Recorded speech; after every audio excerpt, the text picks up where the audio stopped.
Picture this, the year 1300. But instead of the late medieval period we know, humanity has already entered what we might call a golden age of science and technology. Steam engines power factories across Europe and Asia. Scholars have been building upon mathematical treatises from ancient Greece for over a millennium. The printing press was invented in the 8th century. This is the world that might have been, if one catastrophic event had never occurred. But to understand that alternate timeline, we must first travel back to ancient Alexandria, where the greatest repository of human knowledge the world had ever seen met its tragic end. If you're enjoying what we're creating, please consider hitting the like button and subscribing. It helps us out more than you can possibly imagine. Welcome to History Rewritten. I'm your host, and today we're exploring one of history's greatest losses, the destruction of the Library of Alexandria. What was lost that day, and how might our world be different if it had survived? The story begins in the 4th century BCE when Alexander the Great founded the city of Alexandria in Egypt. Positioned at the crossroads of Europe, Asia, and Africa, Alexandria quickly became a beacon of learning and culture. Under the Ptolemaic dynasty, the rulers of Egypt envisioned something unprecedented, a library that would collect all the world's knowledge in one place. This wasn't just an ambitious idea. It was executed with remarkable dedication. The Library of Alexandria wasn't merely a building filled with scrolls. It was an entire research institution, complete with lecture halls, gardens, and living quarters for scholars from across the known world. At its peak, it's estimated the library housed between 400,000 and 700,000 scrolls, containing the accumulated wisdom of ancient civilizations. Imagine walking through those halls.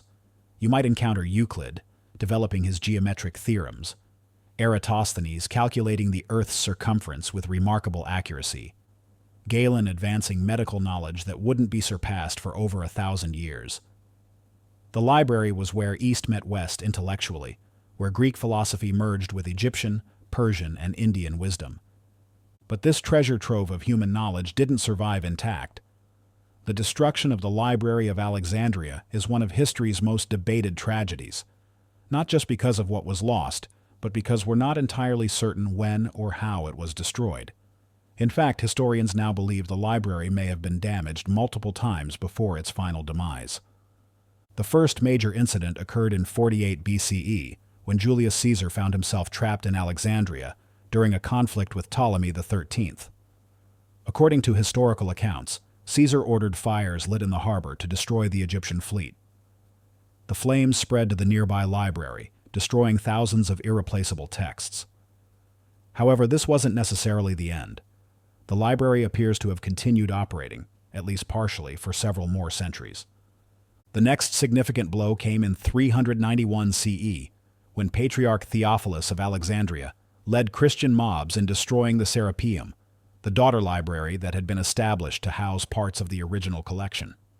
Ancient sources describe the destruction of temples and the removal of pagan artifacts, including what remained of the library's collection. Then comes the most debated destruction, the Arab conquest of Alexandria in 642 CE.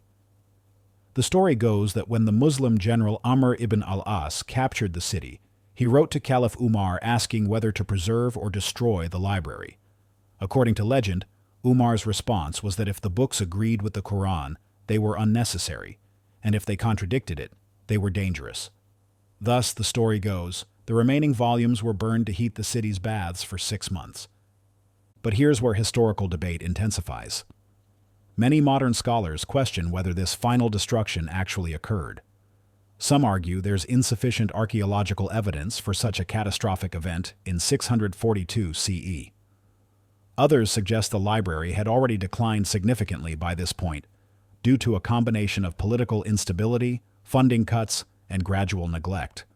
What we do know is that by the late antique period, the great library that once attracted the brightest minds of the ancient world had ceased to function as the intellectual powerhouse it once was. Whether through dramatic destruction or slow decay, humanity's greatest collection of knowledge was gone. So what exactly did we lose? The scope is staggering. We know the library housed original works by the great minds of antiquity, the plays of Aeschylus, Sophocles, and Euripides. the mathematical treatises of Archimedes, the astronomical observations of Hipparchus. Many of these works survive only through later copies, if at all. Consider the potential impact of what was lost. The library likely contained detailed astronomical observations spanning centuries, which could have accelerated our understanding of celestial mechanics. Medical texts that might have preserved knowledge later rediscovered during the Renaissance. Mathematical works that could have advanced engineering and architecture by centuries. But perhaps even more significant than specific texts was the collaborative environment the library fostered. It was where scholars from different cultures and disciplines could share ideas, where knowledge could be synthesized and advanced. That intellectual ecosystem was as valuable as the texts themselves. Now, let's return to that opening vision. What if the Library of Alexandria had survived intact? What if its treasures had been preserved and built upon through the centuries? Imagine if the mathematical and astronomical works housed in Alexandria had been continuously studied and expanded. The Renaissance, which gave us figures like Galileo and Kepler, might have begun in the 8th or 9th century. The scientific revolution could have preceded the medieval period rather than following it. With preserved medical knowledge, the Black Death might have been better understood and combated. Plagues that devastated populations could have been mitigated with earlier development of medical practices. The population growth that fueled the Industrial Revolution might have occurred centuries earlier. Consider the technological implications. If the engineering principles discovered by ancient Greeks and Romans had been continuously refined, steam engines might have been developed in the early medieval period. The Industrial Revolution could have begun in the 12th century rather than the 18th. The social implications would be equally profound. With earlier technological advancement, the conditions that led to the Enlightenment might have emerged much sooner. Democratic ideals, scientific thinking, and human rights concepts could have developed centuries ahead of their actual timeline. But perhaps most significantly, the continuous preservation and expansion of knowledge might have prevented the so-called Dark Ages. Rather than a period of intellectual stagnation, we might have seen steady progress from the fall of Rome through the medieval period. The printing press, invented in the 15th century, might have emerged in the 9th century, accelerating the spread of knowledge exponentially. Literacy rates could have been dramatically higher, and scientific thinking might have become the norm rather than the exception. In our alternative timeline, by the year 1300, humanity might have already been exploring space, developing advanced medicine, and building technologies we're only beginning to understand today. The cumulative effect of over a millennium of additional progress is almost impossible to calculate. Of course, this is speculation. We can never know exactly what was lost or how history would have changed. But the destruction of the Library of Alexandria serves as a powerful reminder of how fragile knowledge can be and how crucial its preservation is to human progress. Today, as we face new challenges to intellectual freedom and the preservation of knowledge, the story of Alexandria's library remains relevant. It reminds us that the advancement of human civilization depends not just on creating knowledge, but on protecting and building upon what we've already discovered.